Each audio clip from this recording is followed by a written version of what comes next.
What's up, everybody? How is everyone doing? Welcome to the Temtem Up podcast, where we give you all the information about competitive Temtem and what to look out for the upcoming week. Brought to you by Spectruhh, Servo, and I. And Servo's got his webcam. There it is. What's up? Totally the first time we're doing this? Absolutely. Yeah, Oh, yeah. it's first webcam, right? First time webcam? Oh, man. How's everyone been doing, though? First time face reveal? Yeah. So, yeah. If you're alive on the stream instead of watching this on YouTube, I had the audio muted, so we already did this literally 5 seconds ago. So it's like this awkward moment where like, so are we gonna say exactly what we're gonna say, or are we just gonna like continue onward? Yeah, scripted podcast. Scripted, dude, all day. So, yeah, how have you been, Spectruhh? I've been good, yeah, just working back in sales, so I'm really tired for the most part, and kind of why the streams have been lacking. I haven't really been able to play Temtem, as much as I really wanted to. And Fall Guys is pretty damn fun, so Yeah. been grinding that. Still haven't gotten a win though. Yeah. Kept sniping mine, so. We've been playing that a little bit together in the beginning. Been playing a lot of Among Us as well. That's been a lot of fun. Servo's been playing with us too. Fall Guys is fun, man. Nice. Yes, I Spec. When you actually left, I think it was the second one we did. I actually Yeah, won. you won on the hexagon or whatever it's called. Yep. What? Yeah. I'm the only one here that hasn't won yet? Yeah. Yep. Dude. I think I have 5 or 6 wins at the moment. I've only got Why two. don't you just go pro? No, dude, I still Join suck. FaZe Clan. No, I still suck. The game's so much fun. There's like ways that people are like pushing people around in order to like actually push them off, and I don't even know how to like mechanically do that in the game. Dude, I saw one guy. It was on like the slime run or whatever, where the slime comes and you have to Yeah. be faster than it. This dude did a hammer jump, like on the spinning hammer. Yeah. He like ran up to the hammer, jumped on it, perfect timing, and then kept going. And I was mind blown.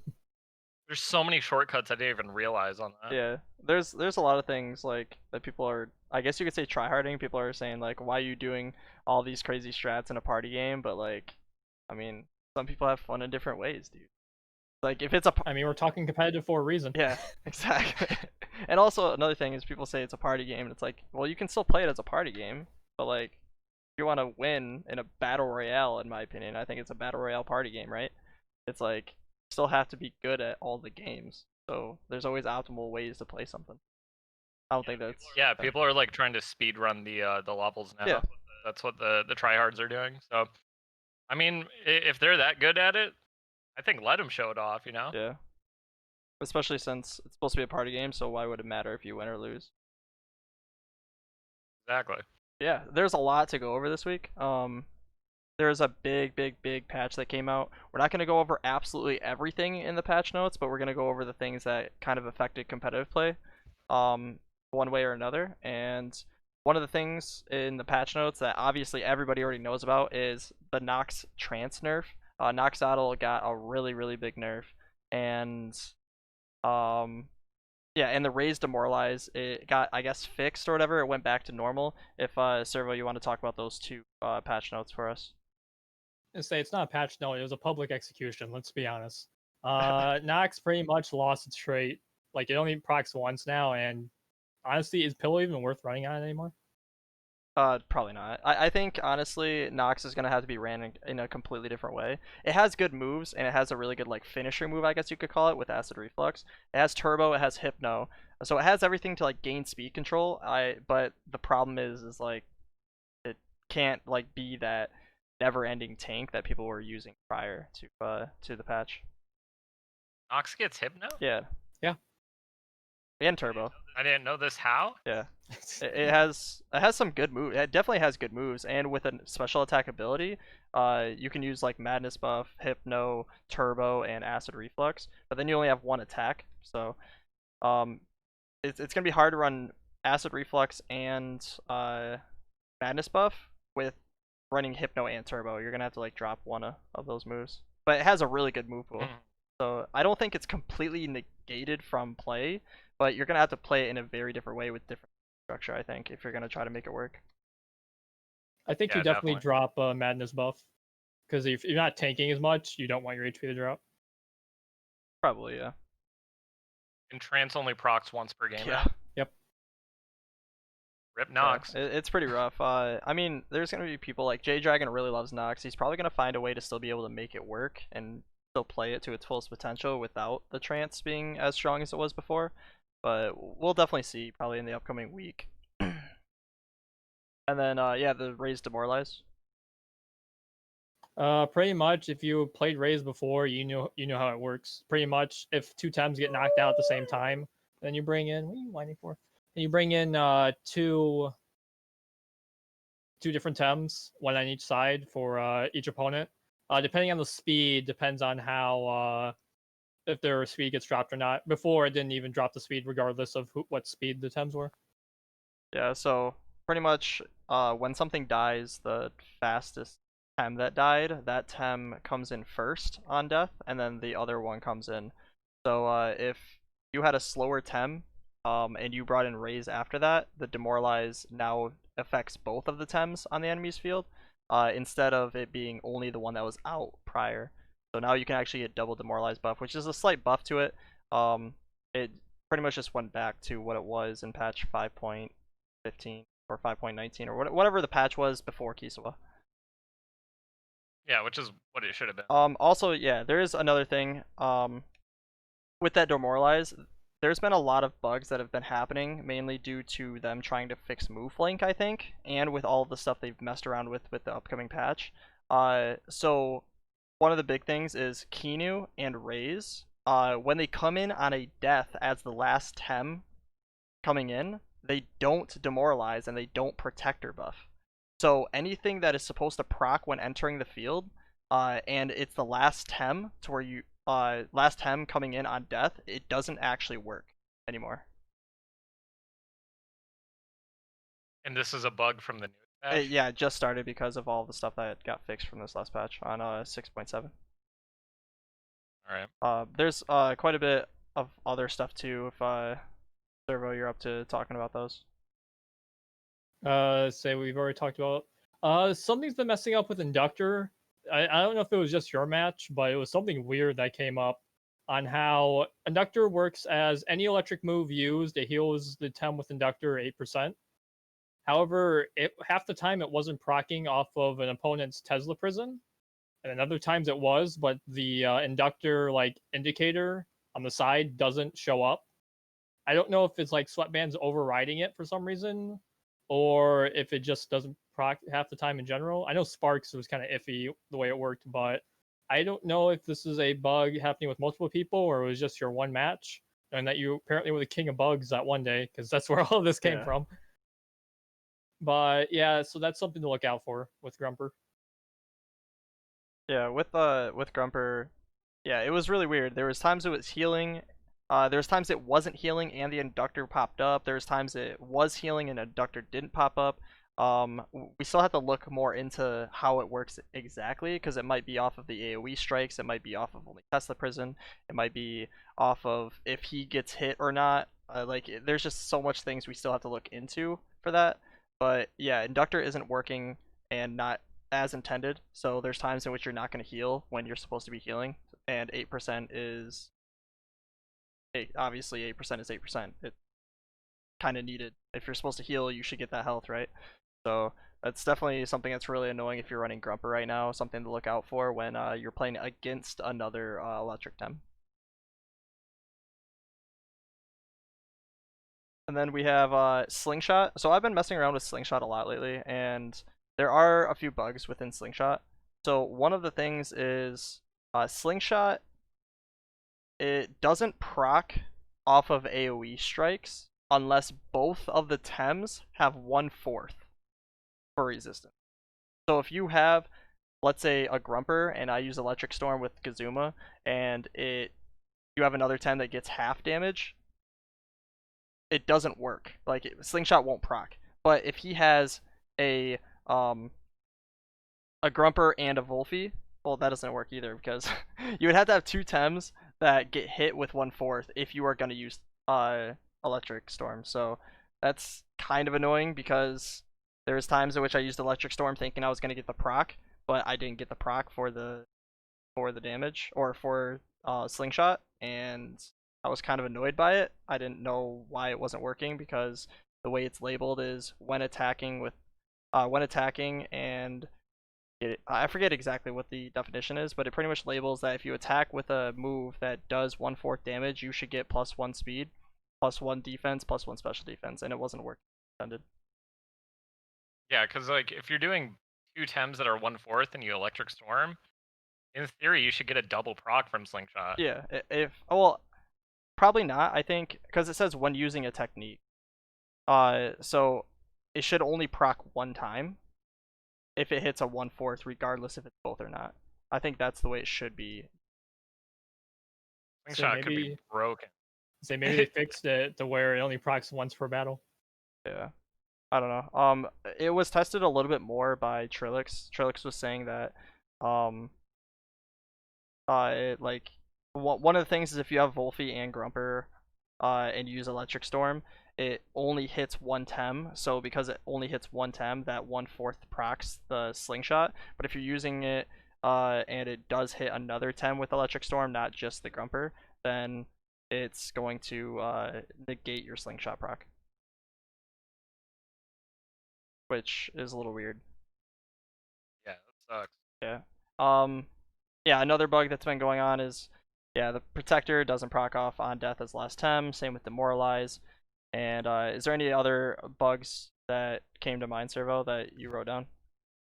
And say the only one that came up from a few weeks ago, that was, we've already said this one, but it's that Dimmock with that doesn't proc the awaking, like it doesn't awake Tems if they're asleep. Yeah, it uses it as if you're not actually hitting them, it's just dealing damage off of, like, you're not hitting them technically with a technique, like as if you're using Roar or King's Roar. It kind of procs in that way where it doesn't wake them up, but it still deals damage because it's not actually hitting them. It's doing a specific amount of damage instead of hitting them based on defense. Has the Water Shrine been fixed yet? I don't actually know. I haven't been there since. I mean, Earth Shrine for life, so. Or Shrine for Life. Yeah. No. Water Shrine for life. There was a lot in the patch notes. It might have said something about it in there, but I don't remember reading it. There was like probably like 40, 50 things to read. Not gonna lie. But Okay. yeah, there have been people saying that it hasn't crashed since the patch, so that's at least good. But Yeah. the visual effects, I'm not sure. I haven't been in there yet. Yeah, because like it was so annoying running over there. And I think what happened was it would proc when you would get an encounter and then run into the shrine. And it would just like black screen you, like soft lock you or something. Yeah. And you had to reset your Yeah, game. it hasn't So, happened so hopefully often, that- or it hasn't happened yet as of the patch, so that's definitely good. Alright. Yeah, We'll probably go and test that today. for sure. Just see. I don't have the Water Shrine. I don't know why I haven't done anything with it, but I still haven't.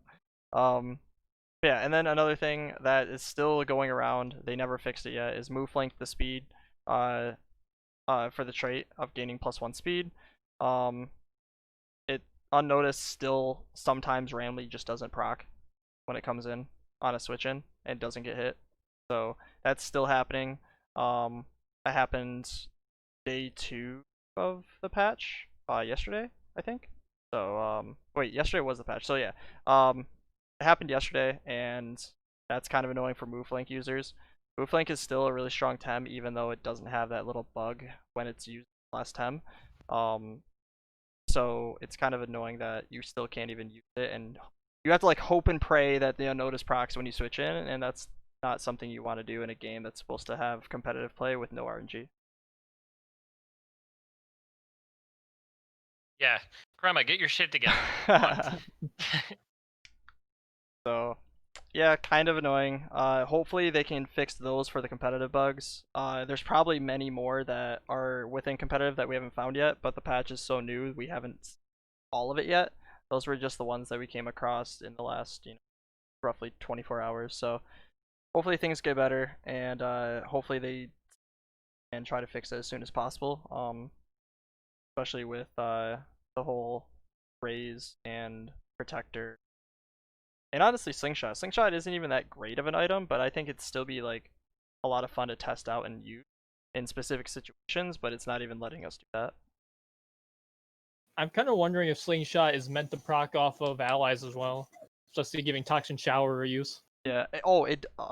We did test that too. Slingshot does not work on your own Tems, so you can't hit your own ally with an ability. That doesn't work either. Which we don't know is intended or not. It just says when attacking with a 1/4 ability. So yeah. Let's go over our tournament reviews. We have 3 tournaments that happened this week. Now that we have our podcast on Wednesday, Sapphire's tournament is on Tuesday, so we can now go over the finals team on that as well.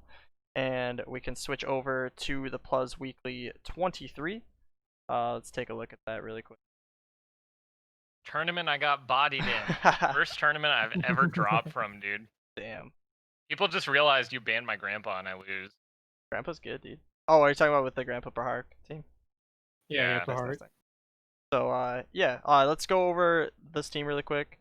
Servo, just talk about Tsubaki and Asia, 2 extremely strong players.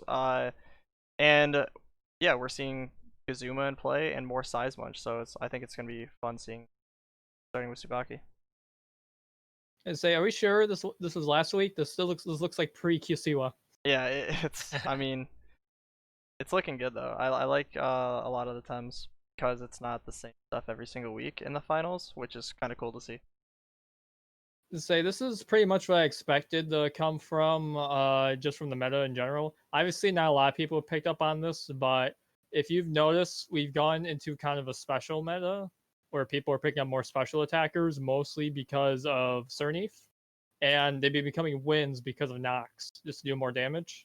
I mean, obviously that might no longer be the case after what happened, but with just having high wins of Grandpa, Tuvine, Gazuma, Pig, Whiplump, and Barchi.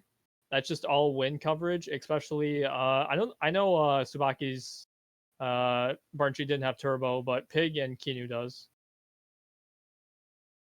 I believe his Grandpa as well. Who ended up winning the tournament? I believe Little Yeah, Asia. Asia went 2-0. You see that it shows Tsubaki with 1 win, but he started with spectating Asia on the left side, and he got the win, and it was a 2-0 Little Asia. Okay. And yeah, so I kind of like Tsubaki's team. He was running the special attack Grandpa. I was randomly running Kazuma just to like kind of get sparks on Grandpa or Drakash, just because 50% more damage is insane, and if you get +2 on Grandpa, it can literally like one shot so many times with Tornado. So it's just kind of like fun and cheesy to do, and it looked like Tsubaki brought it pretty much into this team comp that he's running as well. He's running a lot of wins: Barchi, Whiplump, Pig, Tuvine, Grandpa, Gazuma. So obviously turbos are going to be very, very effective. It's all about trying to get as many, pretty much just be faster than your opponent. A lot of raises are coming in as well, and you would think that raise does extremely well against the turbo matchups, but realistically it doesn't. Raise can only use Demoralize 1 time, and then King's Roar is a 2-hold, so getting to 3-hold? Yeah, It's a 3-hold. Is a 3-hold, so you can't actually get speed down fast enough to where there's enough turbos going on, right? You have Gazuma, you have Kinu, Pig, and Grandpa with turbo, and once you hit 1 turbo, you have to get technically 2 demoralizes, right? So realistically, it doesn't actually do that well, raise against turbo users. It only does well against non-turbo teams, but there are a lot of downsides to running turbo at the moment, and the reason why is you're clicking turbo instead of dealing damage to your opponent, which is kind of a big deal at the moment. Also with Naga being a thing, if somebody has a Naga on their team, it means you're most likely going to have to ban Naga. So it creates a... It's Turbo the Naga. Turbo the Naga. Yeah, so it makes it kind of weird, right? Turbo is really strong, obviously, but if you think about it, he does have Valorant on his team, right? So the whole purpose of using the whole point of using turbos is to use Hyperkinetic Strike as your damage, so it's almost like a damage increase and you go first now. So it's like a damage buff and speed buff. but he's not running it in this comp. He's not running Hyperkinetic on his Grandpa or on Valoran since he's running Special Attack Grandpa. So it makes it a little bit. It's not as strong as it normally would be. So makes it a little different. But he can still like Hypno Cheese. Yeah, for sure. Which is also harder because Drakash has Sentinel and yeah. There's a lot Yeah, of Drakash is pretty tough to deal with. You have to like get it on a swap or double hybrid or something. You gotta kill it as fast as you can. And then with Little Asia's team, I actually really like it. I think Size Munch is strong right now. And he's using it extremely well. A lot of people were just kind of like, I'm just going to turn 1 Keen buff it and heat up and then just Size Munch wreck and then swap it out and hopefully get a swap in to use it in. But he's using it in a very different way, which I like. He's actually taking advantage of uppercuts. He's taking advantage of weaknesses of other Tems he's playing against. Want to go over? Well, he was range vesting with Size Munch, right? No, I believe double screen. He was double screen and he was running Lawali with Strange Vest. Okay. And say going over his team, if I remember right, that Valoran's anaerobic. So it's definitely meant for countering heavy winds. So that kind of worked in his favor. Mix has been looking very good right now. You probably think it'd be really bad with all the ground AoEs, but just because they have ground AoEs doesn't make Mix bad. Being a turn 1 crystal pressure, because the only other crystal pressures really have is Tuvine, and you might see a lot of that get banned recently. Not really Gaialis, because all I can do is double gas turn 1. That's why a lot of people are actually been switching the Glass Blade. Don't. Exactly. It just doesn't have the same damage as double gash. It doesn't provide that utility that takes out Wolfies. Wolfie just because it's good. Size Munch just because it's really good to get off a Size Munch wreck. To say once you get heat up, you basically negate that half damage onto wins. So you're basically just doing full damage into wins once you get after that heat up. And most of the time he just gets the wreck off and that's kind of it. But at the same time, if you get a dim mock off as well, that's a lot of damage you just pumped in the one Tem. Raise, pick up a raise. Get it. Get a raise on your team. Really strong. There's no ifs, ands, or buts. It does a lot in terms of just controlling the battlefield. Just being able to make it Tem slower than you changes a lot in how a game, just the tempo is played. Especially, I know Little Asia has special attack on his, just to keep the damage going, because I know he hates Cernius a lot, because he has Loali as well with Tenderness. That's meant to counter it. But he also has a Barnchi to keep the double Mental alive, but he also dropped Kinu just to be more offensive. Yeah, and I'm completely okay with dropping Kinu. There's been times in which I've definitely thought about it. Getting Protector buff is really nice, but whenever you switch in the Kinu, it kind of loses tempo in the game for damage. Sure, you have Beta Burst, but when they're not running Fighting type, or Melee type, sorry, it kind of makes it weird, because now you have no offensive threat with Beta Burst, right? It's a high damage ability, but whenever you use Beta Burst on Kinu, it makes like your stamina what's the word for it? Like trying to balance the resources of using your stamina, it's really difficult to use. Whenever you use beta, you start to like get in really weird stamina situations of using revitalizes and stone walls and turbos if you have turbo. Same with hypno, to where you start to run out of stamina extremely quickly, and it makes it to where you can't stay on the field. And there's a lot of times switching isn't very good, so kind of puts Kinu in a weird spot. Kinu is really strong because obviously Protector, but at the same time, it's the offensive pressure that you and against non-melee teams. So I understand why Asia did. What you're saying is we need to 500 special attack our Kinu. Yeah, and put Sharpleaf on it. Kappa. Okay. Cool. No, but in all seriousness, like, I mean, some people have been running special attack on it. It isn't terrible. I don't think it's bad. It's hard to drop Kinu because of Protector buff. Like, literally Protector buff is so strong just alone. You don't even really need much on Kinu besides Protector and maybe getting Revitalize off, and kind of did its job. And then once you get Hypnos and extra Revitalizes off, it just creates even more value, it feels like. That's the reason why Kinus are so stuck on every team. What? Kinus are stuck. Little Asia got the dub without No, I it, know. so. Like, having all the aggression is definitely strong. That's why I was saying, like, I like that he doesn't have Kinu. He's adding in more aggression, adding in more 3 prio moves, like, and then using Raze if it's not banned in order to add that extra speed, like, prioritization of just being faster than everybody. I like it a lot. Yeah, I actually really like his team too, because it seems like he didn't care if he didn't have the extra prio with Gialis, because that's his only other melee. So if he gets Size Munch and they ban Gialis or something like that, like it just seems like he doesn't care and he's still just gonna wreck. And he's still able to deal damage with his other Tem instead of having to waste that and then swap in for something. So if he can really set up his Size Munch, it definitely gets a shit ton of value throughout the game. Yeah, and another thing that he does with Raze as well is he uses that kind of like adding in 3 prio. Like, sure, you don't gain the damage from Seismic Track, but if you demoralize the Tems that you're fighting against, then it's gonna go off first. So he doesn't have to run speed on it. He can still run his HP attack and still be happy with it if he has Raze to minus on somebody that he's going to be wreck on. I really like his team a lot. Yeah, he happened to 2-0, and I think on this team in particular, I think Barnchies are getting a lot of love right now. Raze is getting up there as well. A lot more teams are running Raze, and Size Munch. Size Munch is also being picked up by a lot of teams as well. So definitely, I think something to look forward to in probably this week is probably a lot more Lawalis, a lot more Barnchies, Raze, and Size Munch, which is kind of like his flex picks. And also, since people are running, we'll talk a little bit more about that during the tier list. But yeah, we have our second tournament, the Fellow Tamers. Last tournament. It's their minor cup. It's their last tournament. They're not doing the invitational or anything. Not exactly sure on the reason why. I don't think they said much about that.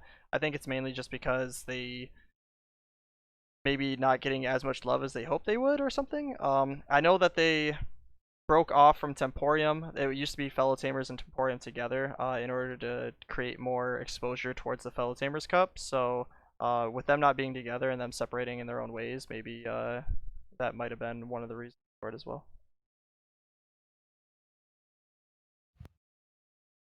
So these are the finals. I'm sorry I couldn't get a better picture. There's one person just kind of casting the finals, which we are using a picture of here. Platt and Marn Farmer in the finals, the Toxic God himself, and Marn Farmer, who's doing extremely well in a lot of tournaments. You literally see him in top 4 extremely often if you're watching Plus tournaments, weeklies, or even the daily tournaments for Temporium. And yeah, can you see this left side a little bit? Yeah, I can see Okay. him. Yeah, go over Platt's team. It's almost identical as last week when we covered one of his finals tournaments, but yeah. I'm trying to remember what Tem you replaced. I see 2 Tems you replaced. I know why on the one, and I have a feeling I know the other one, but I'm trying to think what they were before. But anyway, he kind of stuck to his roots with the Toxic team, just having Nid, Platimus, Adoro, and Nox. Now this is before the nerf, obviously, but he has the main Toxic being Nid, Nox, and Platimus kind of as his opener to kind of force it, and he has Adoro just for like that mental option. Obviously, if you don't run 2 mentals, you're gonna get wrecked by Scunch. That's just what happens. So he has that option. He has Naga, which gives kind of this separate option of he doesn't have to run max speed. He's able to do different kind of things, especially with Roller and Grumper on his team. Oh yeah, because he didn't have Grumper last time. Now I think about it, I guess that's just a counter. Have more wins if he's more worried about it. And then he has Valash for that turn 1 crystal damage, since that's actually very important right now to have at least one. Yeah, that's really, really true. I think having turn 1 crystal damage is really strong. Guileless is lacking that. But the difference between Valash and Guileless is Guileless has fighting moves, so it has I'm bad with words right now. I don't know why, but my vocabulary is subpar to like 2nd grade right now. I can't think of words. Yeah, it has fighting and Crystal, while Vlash has neutral in Crystal, but the neutral moves are not special. So if you're running the Madness buff and all of that, and you're not running any physical moves, it's obviously kind of rough when you're barred in with fighting. Like if you're or if you're words. If you're fighting against fire times, it's really rough for Vlash. While with Giles, it's not as bad. Yeah. So he swapped Gialis out for Valash. Yes. Just for the turn 1 spike pressure, yeah. And then what else did he swap? Did he add in Naga? He added in Naga for Lawali, I'm pretty sure it was. I'm not Okay, positive. yeah. I was trying to look up a picture, but not working right now. I definitely remember his Lawali. So yeah, that would make sense. That just gives him a scary option with Naga and Grumper. And I think Matt Gia, because of like the whole toxic pressure, and everybody trying to figure out how to counter that. Like he was in my chat talking about how we resurrected wind meta and everybody's running it. So I think adding in Naga and Grumper was his way to kind of counter that because it forces you to ban out one of the two. For sure. And even if Naga is banned, it still does extremely well, just Grumper alone. It with its half damage towards win. Yeah, exactly. Grumper is really hard to kill because it doesn't go down to a double gash. It still gets it gets mud shower, right? Yes. Yes. Yeah, so even if you put in like a Gialis or something into it, it can still mud shower you. Um, I think it's only like real counters or Volphy and Scunch that can like deal with it quickly. But we're not seeing as many of those anymore. Yeah, another time that does decently against it because it's faster, but if they have Naga is Drakash. Drakash also has Mud Shower, as it takes 2 times damage from Earth. So that does pretty well as yeah. There's not a lot of things that do great against Grumper that are in the game right now. Like people are actually running. Like some people are running Yukama, which does extremely well against it, but there's not a lot of Tems that are insanely good against it that are being ran a lot. I know Size Munch is getting a little bit more popularization, but yeah, it's not a lot of answers. I say with Yeah. Yukama attacking Grumper, it's better for a revenge killer. If you're trying to trade 1-on-1, the Grumper will actually win the fight. Yeah, you normally want Grumper to be a little bit weak on health before Yukama uses the product. You don't just use it Yeah, turn bringing Yukama into Matt's team doesn't seem like a good time. Yeah, definitely not. That's honestly why Yukama just hasn't seen a lot of play. Sure, some teams are running double fire with Drakash and Raze, but when you're running against like a lot of the teams last 2 weeks actually, has just been like toxic stall teams. And if you have a Yukama on your team, it's literally useless. Like it literally just doesn't do it, and it just dies. Yeah, And say Okama's bad into Cerny, was bad into Nox. So we'll see how like what happens after this patch. Um, but what do you think's gonna happen to all these toxic teams? Do you think that they're just gonna die off a little bit, or do you think people are still gonna try and make them work? well, I'll say this: the moment they disappear, I'm buying an OCR. I think Matt's always gonna run toxic, so I already know like that the answer on that one. He always uses like 4 toxic, and then he has his other 4 times as like a counteract whatever's being banned at the moment. Which is what he's doing here. Naga, Grumper, All Rhino. right. Well, I'm talking about sane people, Yeah. not Matt.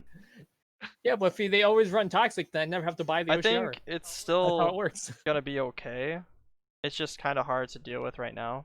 They're gonna run toxic teams. I think it's gonna be slightly more aggressive instead of stall because, I mean, the way that people were running the toxic stalls was Nox was kind of like their end game. Like it was always the last one that survived, right? Unless they made a mistake in the game. So, I don't know. Seems kind of rough. I'm not too sure. I don't think so. I think if they are, they're gonna just run toxic, like 4 toxic Tems, but still have answers, just like Plat does with Grumper and Naga against Wins, and the other 4 is just gonna be able to kill Wins pretty effectively. Yeah, we'll definitely have to see what happens with that. Yeah. I think Grumper is a huge problem for Win, and it definitely gives you a good out against the Win team. Same with Naga, just because it's really hard to deal with. So I don't think Matt is going to have too much of a problem because now he gets to swap Nox out for something. or maybe he'll try and keep it and see if he can make it work. But Mashuk seems pretty decent in that slot too. Calibus has been seeing a lot of love right now, so that's also another one. Calibus. The only downside is you're either weak to natures or you can't run synergy with your Rusho. Yeah, so it's something to think about. Yeah, but let's take a look at Martin's team and how he kind of synergizes his comp together as well. It's meta. The end. No, let's say not to be rude here, but let's say you have your double crystals, which is right now Tuvine Gaialis. That's kind of the popular pick for everybody. Tuvine provides the turn one pressure, where Gaialis just provides the overall game value. Raze is just good switch in. Kinu is just good switch in. If you let both of them through, they just switch back and forth on the one side while you're dealing with the other. Pig is the interesting one because we don't usually see a lot of Pig. I think most people are running it HP special attack and not in foregoing speed on it. I think it's mostly because they have Bamboozle, but I don't think they're trying to play that game of just boozling. I'm trying to remember what game it was. It might have been Marn Farmer. Someone had a drill on their Grumper, and it was actually really interesting to watch. And Yeah, I think I saw a game with Tsubaki running Pig and Barchi, and they were just like bamboo relaxing. It looked really scary. Yeah, what they're normally doing is they're not running as much speed, but they're using turbo in order to make up for the speed. So like, they use Raze as well, and they just try to get a turbo off at some point in the game, and then they can still use their bamboozle and all that. So in order to activate being able to spam bamboozle, they have to get a turbo off first, instead of before where you just max speed and then you're able to bamboozle if it felt like their team wasn't running and on their Tems. That's how people are kind of running their Pig right now. so Raze kind of enables Pig in a way. I mean, Raze Just giving enables it a that lot. extra speed it Raze needs. enables a lot right now. Like, it's really hard to just let Raze through. Just because once you get that -1 speed buff and you're not running speed on most of your Tems, like a lot of people with Kinu, right? They're running like HP defense. They're running. Some people are even running HP special defense, and then every single one of those players are also running Raze in order to get the demoralized buffs, right? So it's very Race is just extremely good right now, and there's no like downside to it, right? If you're playing against a physical heavy team, it has Roar, it has Demoralize, and once we go into the tier list, I'll tell you what most people are running on Raze, just to help people either if you want to start running Raze or if you want to find ways to deal with the Raze currently, or ways to deal with Raze currently in the game. I'll let you guys know how people are running that. Say it's Stampede, right? Stampede all day. But yeah, I like his team a lot. I think Naga Size Munch. I've never been a fan with running these two together. I feel like there's always one that's super countered by the enemy team, where they don't have to ban it, and it kind of creates like a weird 7 versus situation. I haven't played it myself, but whenever I play against it, I'm usually okay with them having both. I usually just ban out the one I know that'll give me problems, and the other one usually doesn't. I mean, most of the time you don't see them on the field at the same time. Yeah. It's just like you have to kind of pick which one you want to deal with. But now that I'm thinking about it, I feel like if you can deal with one, maybe not banning either is probably fine. Just because, like you're saying, they both can't really see the field at the same time because of the high speed on Size Munch. So, probably something to think about. Time to hit the lab. Yeah. Maybe I'm gonna have to think about pick ban phase against Barnes' team. So who ended up winning the Fellow Tamers tournament? Platt ended up winning 2-0. If correct me if I'm wrong. I believe Yeah, it was 2-0, but man, Spec, you missed it. Rolder actually carried. Really? Yeah. He's doing really Yeah. well with Rolder. Like, it's not a meme. Oh yeah. Like, My I boy. have to send you the video afterwards because he actually carried a match. Okay, I'll definitely have to check that out. Alright, so on to the third team review. Sapphire series, Blue Sapphire, if anybody does not know him. He's been doing a competitive series. This is his third tournament, and yeah, here is the teams on both sides here. I believe he got like 20-ish players, if I remember correctly, in his tournament, which is a really, really good outcome. And yeah, this is the finals. It's between Huron and Davum, and two different teams, like different. Both have very different ways that they're playing the game. Starting off with Huron Crane, you've seen a lot of this with the Naga Bastion. You kind of see that combo a lot. I know he's really liking Barnchy just as a first pick because it opens up a lot of opportunities. Like you first ban that crystal, even though he doesn't do it here, he bans Grandpa. So I don't know exactly what he was looking at. But as obviously I haven't really watched it too much, and I kind of missed the series, so I didn't really see how this went. Even though I think Davum won, I think. I want to say Davum won as well. I think it was 2-1. I wasn't able to see because I'm always on Tuesday. Yeah, that's kind of my problem was. The But thing with Barnchy into Gialis is Barnchy wins that matchup. Like Gialis has to swap because it can really only double gash. but So going back to the Barnchy's a really good team, first pick. Yeah. it kind of goes back to the Takuma meta if you look at this Valorant Ukama sitting right there. But honestly, I think it believes that with Ukama, it kind of just opens up this opportunity on, oh, wires are very bad right now, but you don't think about them into your team. It's like how natures were. Like you follow Cernif, and it's just like, man, everything is weak to nature all of a sudden. Why is that? Like you don't account for some of these things, and that's why I felt like that Ukama really carried him through. Especially Drakash is seeing a lot more play now with Hypno kind of being played a lot more, it feels like. Or just sleep in general. Yeah, and a lot of people are running wind specialists, air specialist Barnchy instead of neutrality, which definitely interesting, but I think makes a lot of sense compared to what it was before. There's a lot of toxic heavy teams before, so when you ran Barnchy, you wanted neutrality so that you wouldn't get hit by your rush shields, and you can kind of switch it into your rush shields, almost like it's an extra toxic tem. But in this situation, and now that how people are running, it's all about getting out that damage output with tornado and such. So definitely makes a lot of sense. Yeah, Drakash Sentinel is just super good. I think a lot of people that are running double fire, they just Drakash because Sentinel's amazing, and also has a really good move pool. It's kind of rough that it only has a turn 1 Earth, and it doesn't have anything for fire, but other than that, there's no like huge downside of Drakash. It's kind of rough having the turn 1 Earth moves due to the fact that 1/3 of your super effective damage isn't in the game yet. True.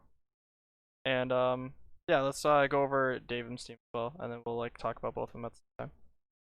So that's a Grandpa there, right? Graham. Yeah. So looking at Davum's team, right away you see the size bunch Kinu start.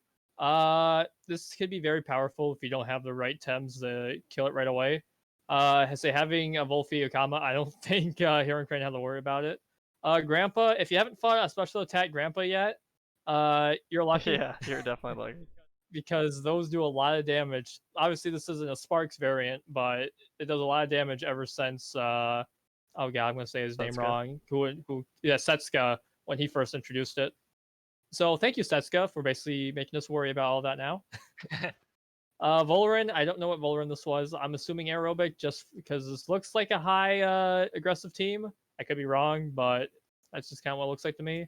Gyalis is Gyalis, Valash is Valash. If you never fought Valash yet, again, you're probably lucky. Yeah, hopefully you have like double fire or something that can deal with it. One of the people that run it amazingly is Funky, probably one of the best Valash players right now, and Davum is on the same team with Funky, so they kind of like, he kind of knows how to run it well, especially with the sacrifice Kinu. You literally get a madness buff off and a sacrifice off, and you're already in a really good spot if you got the +1/+1 with +5 and +3, with +2 special attack. So it sets it up just literally off of one turn if possible. It's pretty sick.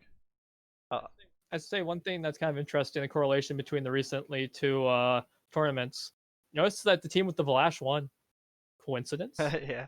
I mean, there are some teams that, like, even if you're running double fire, right? Like, when you get madness buff off, like against, let's say, Bastion, right? You're still gonna do a lot of damage to Spike, right?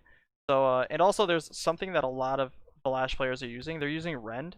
So if they use Rend instead of Ninja, that's pretty much what they're switching out for it. Rend makes it to where it doesn't matter if they're fire type or if they're Drakash with 1/4. If you can get a Rend off on them without taking a crazy amount of damage, then you can literally spike and kill them with one shot pretty much. Yeah, it's really, really good. Because when you have +5 special defense, I don't think you're gonna care if a Drakash hits you with Mud Shower or with Fire Tornado. Well, maybe Fire Tornado.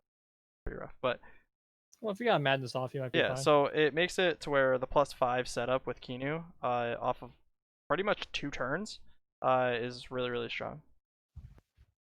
Yeah, the fact that we're moving into more of a special attacking meta makes Valash really good because Madness buff doesn't only buff your special attack, it buffs your special defense. So it makes him way harder to kill, and then Scavenger on top of that gives them so much sustain. Like Funky is definitely, like, you hit the nail on the head there. Funky is definitely one of the best Valash players, and when he gets his Valash set up, there's not much you can do to it. That's for sure. It can definitely sweep your team. Yeah, you have to be putting in a lot of aggression in order to make sure Kinu and Vlash don't see the field at the same time. Otherwise, the setup is just going to happen in your face regardless.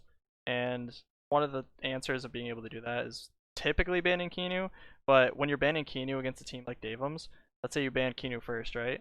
Well, now they still have the Grandpa. Now they still have the, the setups for, like, Scunch if you have one mental, right? So, like, there's just so many different threats on Davum's squad where if you ban the Kinu, which we've already talked about, Kinu doesn't really have any full pressure in the game. It just kind of creates defensive buffs so that one aggressive Tem can kind of be your win condition. So banning out Kinu allows for more aggressive Tems for that slot.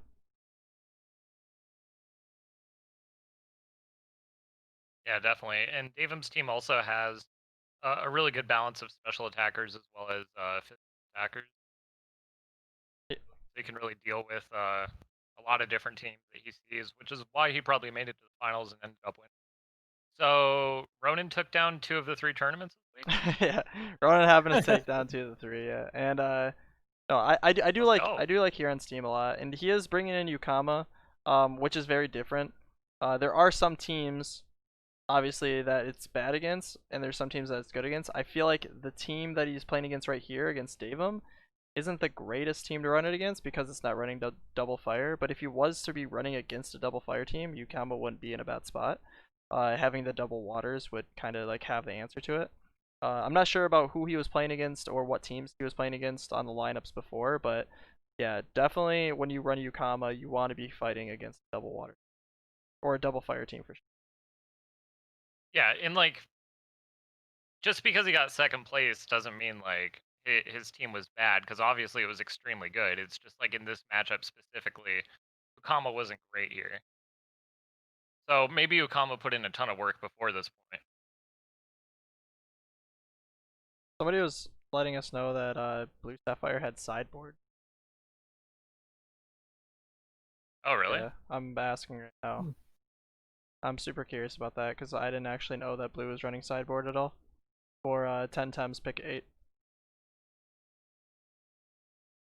After game 1, that's how it was working. So game 1, you had to play whatever it is that were your 8 Tems that were picked, I guess, and then after that, you could sideboard the other.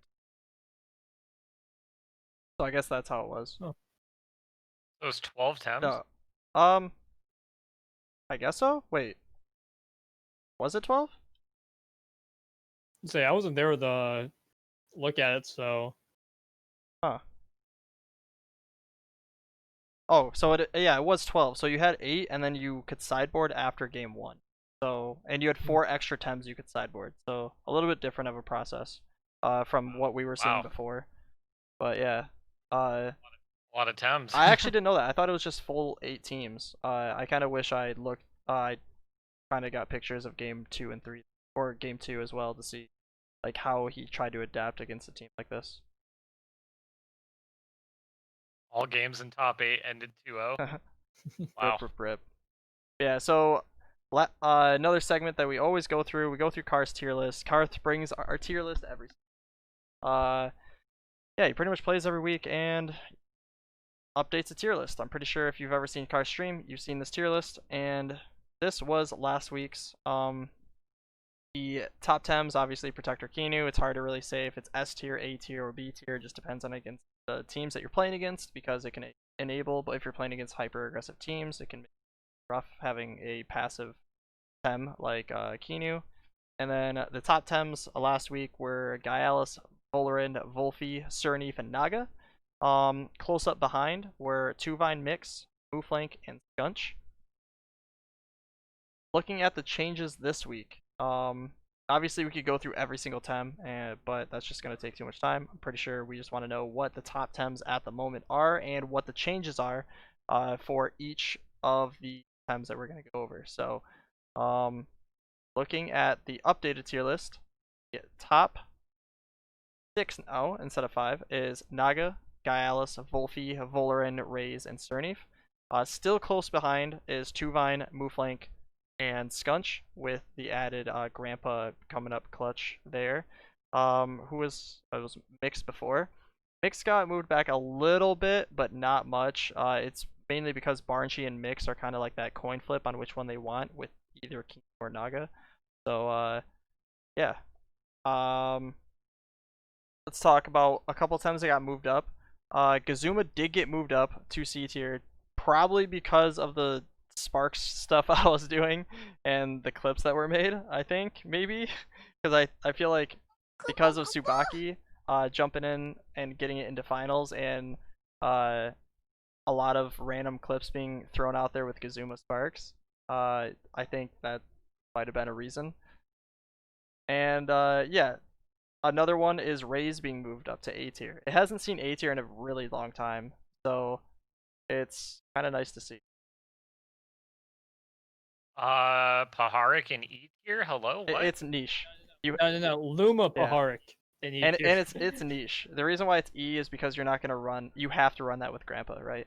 Otherwise, if you run it by itself, it's just gonna be like, kind of like why run it? You don't get willpower drain. You don't get all the added buffs. But if you are to run Grandpa, you can run Paharic if you're running the control team, and it's definitely gonna buff up your squad. I'm pretty sure he talked about that. Yeah, I would say it's at least B with Grandpa.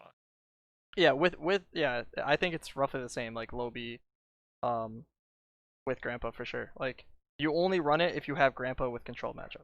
You don't run it any other time. So, that's why it's like a niche kind of thing. That's why he has. It's not that it's bad. It's bad or niche. Like there could be other times like Golder, right? There might be a setup that makes him extremely strong, but without that random setup, yeah. So, move down list. I think obviously this one, Noxolotl is now in D tier. Say, where is it? It's in D tier. I can't see it. It's too high. Where'd it go? It dropped too low. Yeah, and it makes a lot of sense. But it might go back up to C and go into average because it has a really good move pool. I don't think anybody's really messed with the move pool and kind of saw where it actually lines up in the game. So we might see it move into C tier next week just because we haven't really messed around with a new way to play Nox, right? Kill it with fire. Kill it with fire. Burn it. No, that's a Cernif. Yeah, that's true. Yeah, we need Sernif in D tier, and then I'll be happy. Honestly, I'm not gonna lie. I'm a little shocked that Sernif's still in A tier. What do you guys think? It's one of those Tems. Like if you don't deal with it or don't have the Tems to deal with it, it just auto wins a game. That's kind of the situation it's in right now. Gotcha. I guess maybe it's just me because I have answers to it and I know how to play against it well. Maybe I haven't really played non-fire. Like I haven't had Raze and another fire on my team, so it kind of makes it really easy to deal with. So maybe if I took both of them out and tried to test it without it, maybe it'd probably be annoying. So I can agree with that. Yeah, I mean there was one game where I had a ton of answers to Sernif, but I ended up losing to it because he just played it really well. He put it in the back. I couldn't kill it. And then by the time that I got the matchup with Sernif, the Tems that I needed for it were just taken out of the game. So there's definitely ways to play Sernif, ways where you just auto lose to it. I think I had a Volfi versus Sernif in a matchup at the end there, and my Volfi loses to it. So yeah. Me personally, when it comes to either settling or Velocity, I am on the Velocity squad I think being able to swap out Serneef without it sucks when you get minus attack, but I don't think settling is going to help with having the minus attack, honestly. If you really think about it, if you get minus attack on your Serneef, it's just gonna suck. You're gonna have to deal with it. I don't think settling is gonna make up for minus attack. That's kind of like the argument that a lot of people are making is, at least you get added attack if you get minus attack, but yeah, I don't. I think Velocity is better because you can switch out, switch in, get some attacks off, get like proc bush or whatever for special defense, and then kind of switch it out whenever you need to. Also, another thing that happens when you have Serneef on your team, nobody likes to attack it because the old answer, which is still the answer, is ignore Serneef, right? So if you're ignoring Serneef and then you're attacking the other slot, that means if it's on the board, you can switch it out, and most likely that slot is not going to get attacked, right? So that's another mind game that you can play with Serneef that I don't think a lot of teams are really taking advantage of. And then if it gets swapped in as well, then it eats an attack, then it can revitalize, use bush the next turn, and then you have all of these ways to kind of heal that HP back up that technically doesn't even exist, like that attack didn't actually happen. So I think Velocity is personally better. I tried out settling. I didn't like it that much. I was playing it as if it was supposed to be Velocity, and I was still doing well with it, but I was only imagining if I actually had Velocity. I think settling is way stronger. Yeah, there was a settling squad. You guys are settling squad? Yeah, Velocity, in my opinion, is trash. Like, there isn't enough physical attackers right now. Like, what do you have that actually hits it? Gialis, Tuvine, Gunch, and Moonflank are your biggest, uh, like, physical attackers right now. And for the most part, if I see a Velocity Serneef, I'm like, okay, that does nothing, and I just do the strat where I leave it alone and then kill everything else. Like, what does it do? Shy Shield or Bush? And then they have to have an Earth Stem to be able to get plus special defense on it. So if you're running a special attack heavy team, Serneef just gets smoked when it's Velocity. So And do you think what I was talking about and like switching out, you should still do with settling? And the reason why people aren't playing Serneef well with settling is because they're not switching it out and they're prioritizing the settling damage buff way too much. No, you definitely should switch it out. If Yeah. you ever feel like a situation where it's not doing that much, especially if it's being ignored, if you know it's not doing anything, switch it out. Don't be afraid because it's settling to leave it in. Like, honestly, I run Moonflank as well. A lot of times I'll switch out Serneef, bring in Moonflank, get an unnoticed proc just because they're just ignoring it that much. Yeah. Yeah, exactly. If you're able to switch out your settling Serneef and gain an advantage. control the matchup, get an advantage, and then Serneef comes in at the end, it still has so much sustain. Plus, it can still deal a shit ton of damage when it uses Water Cutting Lily.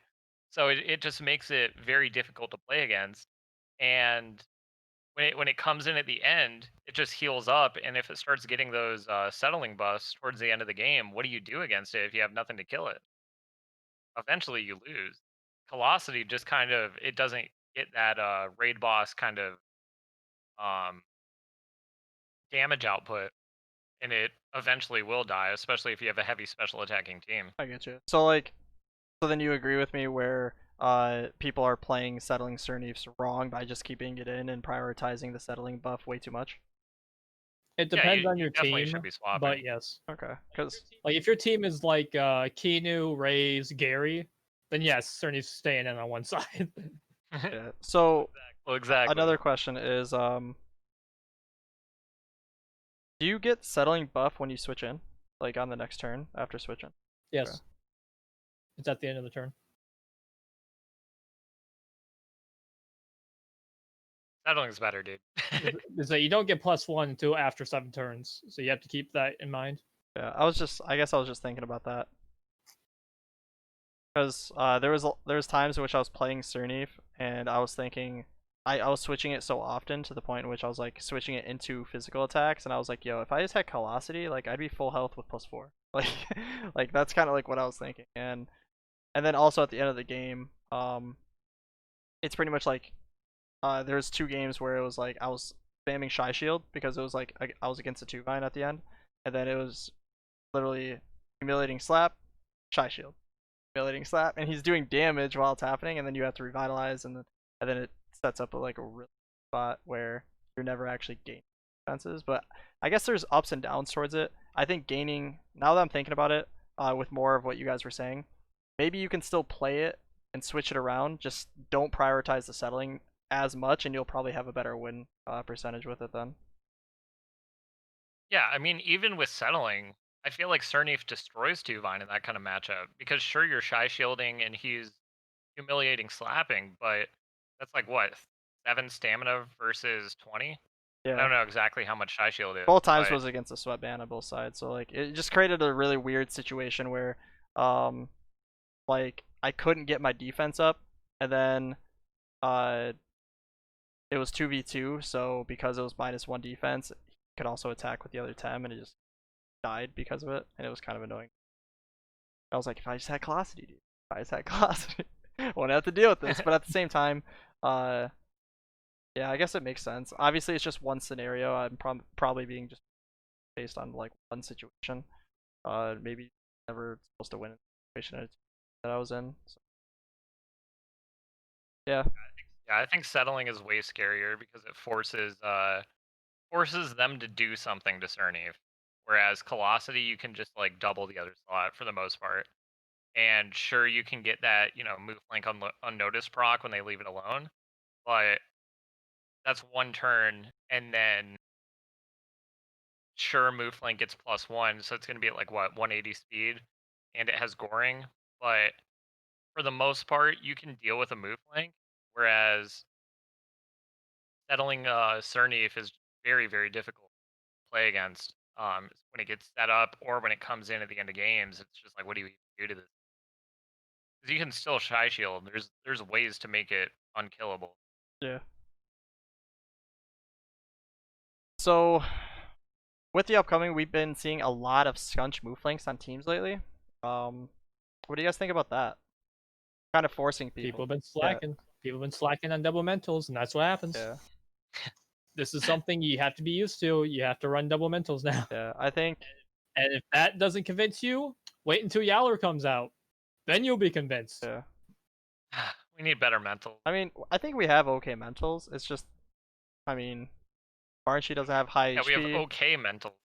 I don't know. I think they're still strong. I think Barnshy's still good. It just has low HP, so it's more of like a glass cannon. And then Mix, kind of like a weird, like, if you proc Puppet Master, it's like S tier. If you don't proc Puppet Master, it's like average. Probably slightly above average. So, I mean, Mix is better for its turn 1, that's why. probably. Also, energy I manipulation is just just. feel like I talked about this a long time ago. I said energy manipulation is probably the best move in the game. But that was Then play came out. that was during the Tuckma though.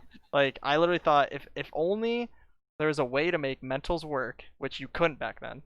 I think like energy manipulation is like the best move in the game. Just because you can just take away all their stamina. I mean, we're even seeing it now. People using energy manipulation and plague and all these exhaust moves in order to kind of like mess up the tempo of the game for the enemy team. Like, and willpower drain. yeah, Yeah, there's a lot of yeah, stamina yeah. shutdowns right And now. I think stamina shutdown is extremely good. And if I had to actually think about it, I think the only reason why it's not like used in every single game and used as a win condition in every single game is because like mentals have it, right? Energy manipulation. So it's like, and then only one Tem has willpower drain. So Barnshy dies to Crystal extremely well, and so Resistant kind of counters that. And Giles does extremely well against both of them.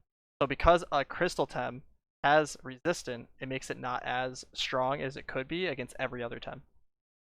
I think that's honestly the reason. Yeah, I mean, maybe things will change when Valier comes out.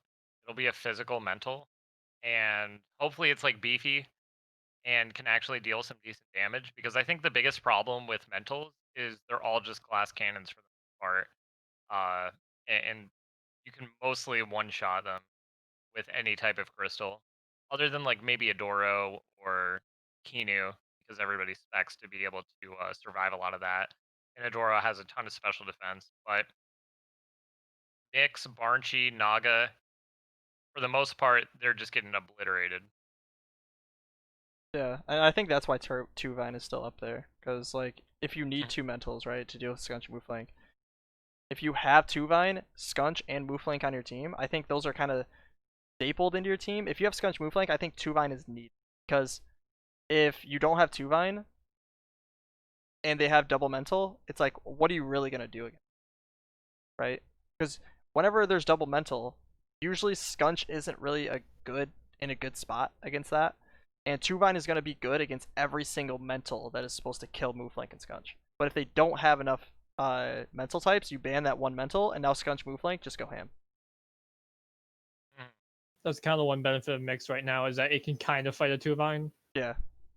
No, I agree with that. I mean, yeah, Mix smacks 2-Vine turn 1, but the other problem with that is Mix never survives a double, and people know that if they just tap Mix a little bit for like 10%, 2-Vine's coming in with that CPG and it's done. Exactly. You just have to make sure So, that your two Vine is slower, which is pretty easy, because nobody runs speed on two Vine. Yeah, exactly. Yeah, I definitely see that for sure. So I don't know. I ran speed on my 2-Vine, and I fought a Deceit or a Naga. oh no. They had a Golder trying to bamboozle it, and then my grandpa pot bamboozle, and I crystal plumed it. Oh my. So well, let's take a couple answers. So another couple Tems that got moved down was Whiplump. Whiplump got moved down into C tier. It was pretty much B tier almost all of last patch, or all of this patch, and it finally got moved down to C. And I do agree with it. I think having only Cold Breeze as a turn 1 is just rough. It means you can't start with it, right? It can't be one of your starters. Having it on your team, they'll know that. They know that you can't use it as a counter pick, and they will be able to pick Tems that are supposed to be countered by Whiplump anyways. Just like some people are doing it against Gaialis, right? Like Gaialis, you can pick mental Tems into Gaialis because he only has double gash turn 1, right? And that's why people have been using Glass Blade to have a turn 1 pressure move, but realistically, it's like, it sounds okay, but then you face off against Wolfie or something, and now it's like, well, I kind of wish I had double gash. Like, it's kind of weird. What do you guys think about Whiplump? Yeah, Whiplump just seems, it just seems bad into a lot of stuff. Like Grumper destroys it, Wolfie destroys it, Loli destroys it, and sure, there's some weird situations where sometimes Whiplump, if it gets a turbo off, it can really start dealing some heavy damage, get some freeze cheese. But every toxic in the game destroys Whiplump. Every nature in the game destroys Whiplump. I think just right now it makes it really difficult to run because those teams also have a Grumper to deal with wins, and there's just really not much you can do with Whiplump. I ran it for a little bit and I hated it every single time. It was probably my most unpicked M, and when I did bring it, it got smoked. Yeah, I can definitely agree with all that, just because a lot of what's being ran is 2 or 4 times against. So I definitely see it. Honestly, I would think it's lower than C, personally, but it's hard to say because if it does get the +2 speed buff and it does start to freeze stuff, it does a lot of damage, like a lot of damage. And with double fire still being active, if you can get the right pick man phase with Whiplump and they have single or even double fire, it's like you're gonna be able to tornado everything else and be able to still one shot whatever their fire time is. I see its worth, but it's hard when you're playing against a team that has Cernif and Wolfie and Grumper, all of these other Tems that are just going to be able to. Yeah, if I was to put Whiplump somewhere, it'd probably be behind Gazoon or around there. Yeah, I don't think I it's think it's D-tier. definitely just average. So right next to Tukai. Yeah. Yeah, pretty much. So they're both the same. Tukai's just a little more aggressive. Yeah. So another one that got moved down, which I was actually waiting for, is Bastion. Bastion finally went to C tier. Bastion had its fame for probably like 2-3 weeks, just because one Naga, that's one. One Naga made it really strong, and Flaming Meteorite being the hardest hitting fire tem in the game, Flaming Meteorite would just kind of do absurd damage, and was extremely strong. It also has Cage Cage would allow it to trap Tems in order to set up kills, and it was doing extremely well. But now with everybody kind of like adapting their team over the last month, every single changing stuff up, trying to find what's better, what's optimal. I think the speed is just kind of killing Bastion right now. There's a lot of answers towards it. There's ways to drop its attack extremely easily. Volfi has Dust Vortex and Sandstorm. Drakash is now in the game a lot on many teams, and if you're running Bastion instead of Drakash, it creates a counter matchup where you don't want to pick Bastion, but it's still okay to pick Drakash. So I definitely understand why Bastion has definitely moved down, and I was kind of seeing it. I thought it was going to last week, but I definitely agree that it is. I still think it's the second best mono fire. Like, I think Capire could definitely be put down a little more. I hate Capire, everybody knows it. I think Capire sucks. But yeah, Bastion over Capire for sure, but Rise over Bastion.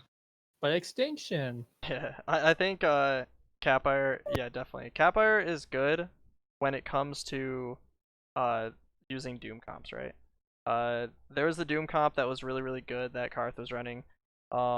And Prati was also running it too, and it does really well. It's kind of hard to deal with. It's getting better now to deal with, just because people's comps are running great. But yeah, Capire, I don't think it's great as a fire time itself.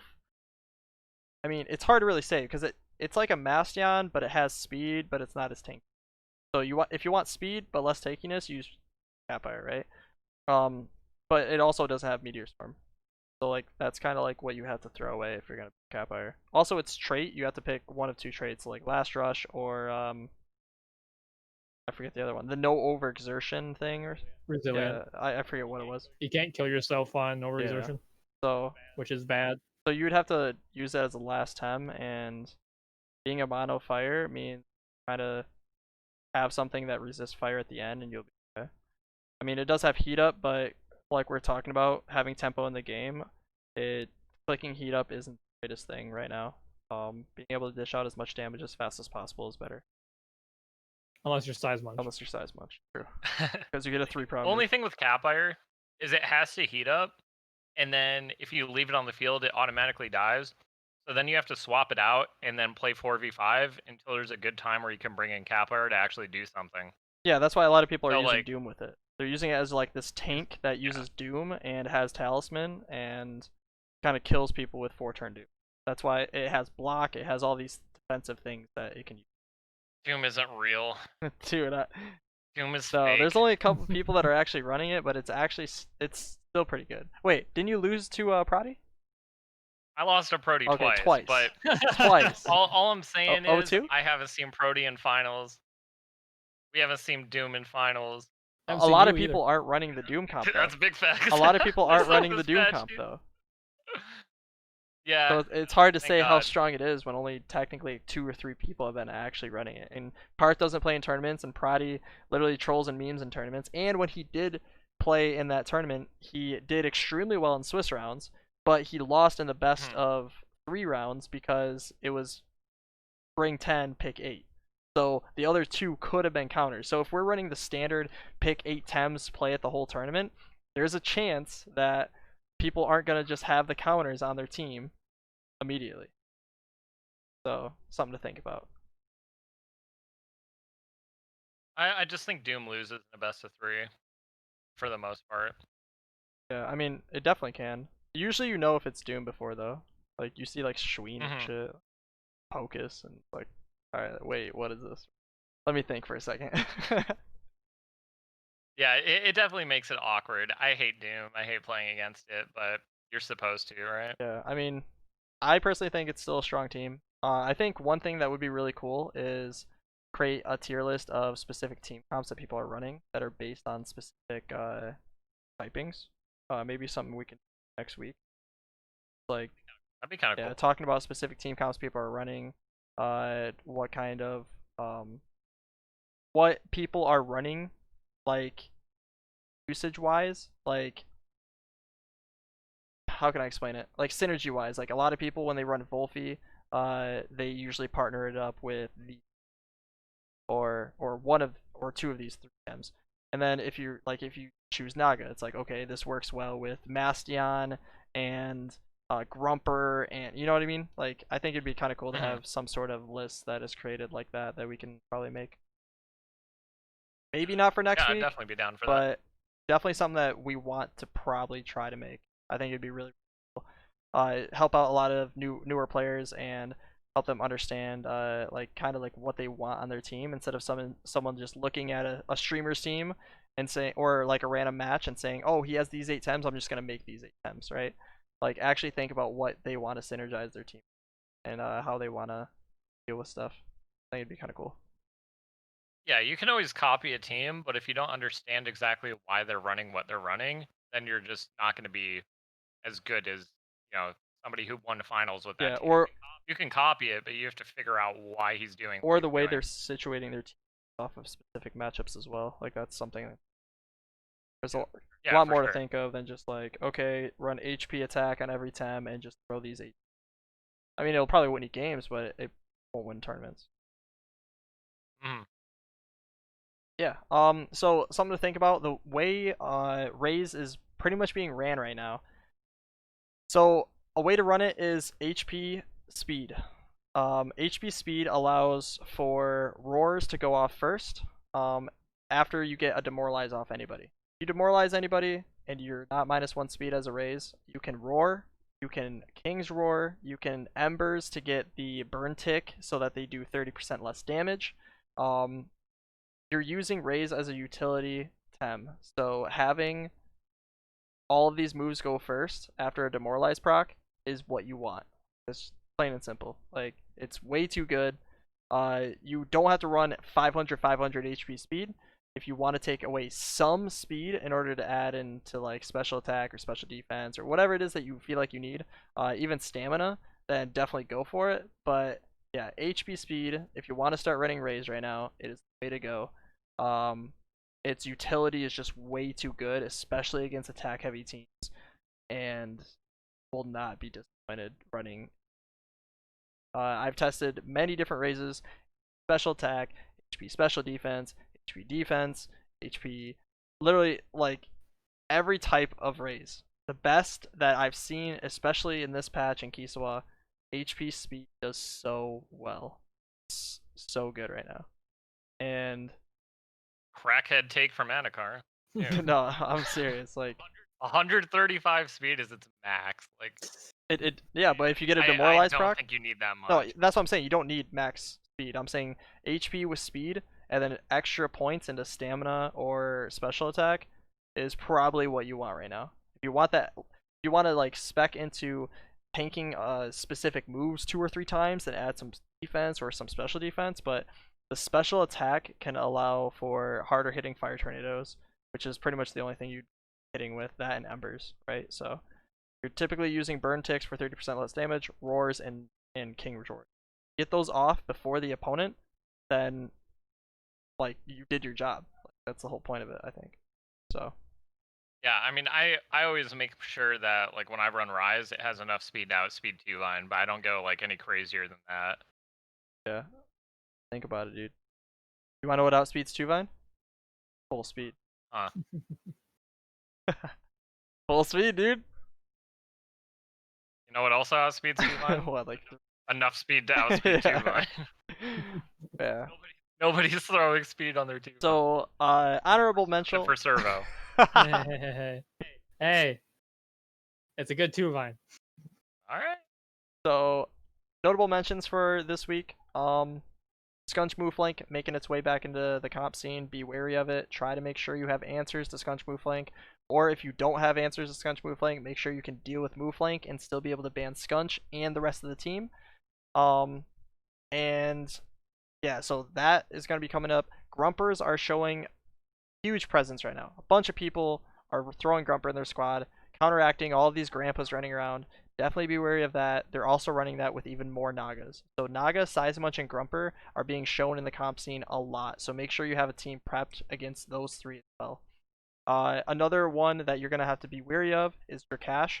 Drakash with Sentinel, people are using it against people with Grandpas and Kinus and being able to use Hypnosis or even lullabies with Naga. They're using it as a switch in to be able to still be able to attack with Sentinel, because when you switch in Drakash, Sentinel procs and wakes them up before the turn starts. So think about it, and yeah, those are, I think, the honorable mentions to look out for this week, that are going to be showing a lot of presence. So other than that, events for this week, we always have the Temporium dailies. They're at a lot of random times. So if you go to the Temporium, go to their Discord, they have like random times for the tournaments. Like on Monday, it's 5 p.m. This is UTC time, so it's very different. Wherever universal time is for you guys. 5 p.m. on Monday. 9 p.m. on Tuesday. We have 6 p.m. on Wednesday, 8 p.m. on Thursday, 10 p.m. on Friday. So like, obviously you're not going to remember all of this, so make sure to hit up their schedule on their Discord, and you will definitely have the answers of when their Temporium daily tournaments are. Yeah, Plus Weekly Friday. I believe he's also having a tournament on Saturday. I think it's the monthly. So PlusOP tournaments Friday, always Friday, 7 p.m. So yeah. Wait, what happened? Rip to our face Oh cams. no. No! Turn it on and cover the cam. This is why we can't have nice things. Yep. All right, so take 3. We got started all over. Yeah, right. Okay. So There's this beautiful thing called Sony Vegas. yeah, Fellow Tamers had their last tournament, so no more tournaments from Fellow Tamers. Oh, that's me. I'm a dumbass. I just realized that was me. Oops. There we go. Oops. I was like, wait, turn your webcam. I thought you like blacked it out for a second and turned it off. My bad, dude. I feel bad. I had to look at the Temporium Discord. I'm sorry, guys. I was trying to get the times for everybody. All right. Yeah. So Temporium dailies every day, random time besides Friday or Saturday and Sunday. We also have PlusOP weekly tournament on 24. So that's going to be coming up as well on the 28th, the monthly 29th, and I don't know if it's the monthly or if he's having another tournament for European time. I think he's just doing it for a more friendly European time schedule. Yeah, I'm pretty sure it's the monthly. And then he said he wanted a more friendlier time. Yeah. That's gonna be at what, 5:30 a.m. once. Yeah, right. No. I think he's probably gonna have it at like 1 o'clock or something like that. Instead of the later tournament, because he normally would have it at like 7 o'clock, like between 5 and 8 normally. So he's just making it better for them so that they don't start at 11 p.m. and have to go until like 3. To the people that work. Yeah. On weekends? No way. Yeah. I have Wednesday, Thursday off, dude. The shittiest days off possible. Like, I mean, what are you even doing on Wednesday or at least Thursday? There's no football. At least they're at the same time, like at the same day by day. You know, they're in a row. Yeah. Just a different kind of weekend. Yeah. Blue Sapphire's tournaments are on Tuesdays. Anybody that wants to check out his tournaments, he is doing it bi-weekly. So because he had a tournament this week, he's not going to have a tournament next week until further notice. I know that that's something he said before. So yeah. Sapphire. Let's say I know nothing's really happened on like Temtem schedule wise Thursdays, but Spec, if you got nothing on Wednesday, Temtem Up podcast. Yeah. Well, why do you think I'm here? Exactly. Yeah, he's just bored. Yeah, no big tournaments this weekend though. Besides the 2 tournaments that Plus is working on, no Temporium tournaments or Sapphire anybody else. So PlusOP doing his thing as always. Yeah, I appreciate everybody for coming out. Give some shout outs really quick to everybody. We got OMFG that's been here almost all the time. I mean, he's on YouTube chilling with us. Obviously Spectruhh and Servo casting, doing this with me as well. I really appreciate you guys being here and helping out with everything. Casting. Yeah, I said casting. It's like the same. Podcasting. Podcasting. Yeah, it works. Exactly, dude. Yeah. Trillix, thanks for being here, man. Blacko, got you here. Lucilius, thank you for showing up. Appreciate you, man. Resurrect. New England. We got everybody here, man. The fam is here. Fam is here. Elena was chilling here. Ultimate Chad Gamer. Temtem Tebow. I appreciate all of you guys being here. Eliza. Have a good day, everybody. Any last words for you, Spectruhh? My name's Jed. Well, what about you, Servo? God damn it, Bobby. Yeah. Yeah. Yeah, I appreciate all you guys being here for sure. I hope you guys have a good day, a good weekend, coming up for all of these tournaments, and take care of each other. You guys are awesome. Thank you again. Ciao, guys.